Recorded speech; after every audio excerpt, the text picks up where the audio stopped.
দর্শক, এই বিষয়ে আরো জানাতে খুলনা থেকে সরাসরি যুক্ত হচ্ছেন সহকর্মী এস এম মনিরুজ্জামান। মনির মনির অবৈধভাবে জেলার কয়েকটি নদী থেকে বালু তোলা হচ্ছে, তো এটি বন্ধে প্রশাসনের পক্ষ থেকে দৃশ্যমান কোনো পদক্ষেপ নেওয়া হয়েছে কিনা বিস্তারিত জানাবেন। হ্যাঁ ফাহমিদা, যেমনটা বলছিলেন, দীর্ঘদিন ধরেই অবৈধভাবে বালি উত্তোলন করে আসছে প্রভাবশালী ব্যক্তিরা।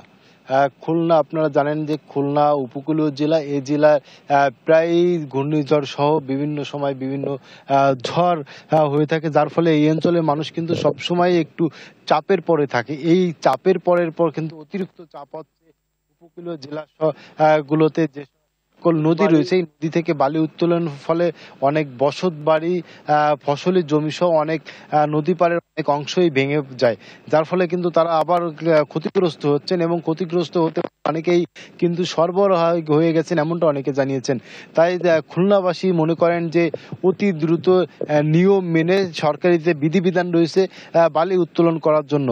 তাছাড়া কিন্তু অবৈধভাবে বালি উত্তোলন করার ফলে এই অঞ্চলের মানুষ যে ব্যাপক ক্ষতিগ্রস্ত হচ্ছে, এই জন্য কিন্তু তারা সরকারের দৃষ্টি আকর্ষণ করেছেন। তারা বলেছেন বা সরকারের পক্ষ থেকে বিভিন্ন সময় উদ্যোগ নেওয়া হলেও সেটা কিন্তু কার্যকর হয় না। খুলনা জেলা প্রশাসনের পক্ষ থেকে বলা হয়েছে অচিরেই অবৈধভাবে বালি উত্তোলনকারীদের বিরুদ্ধে ব্যবস্থা গ্রহণ করা হবে।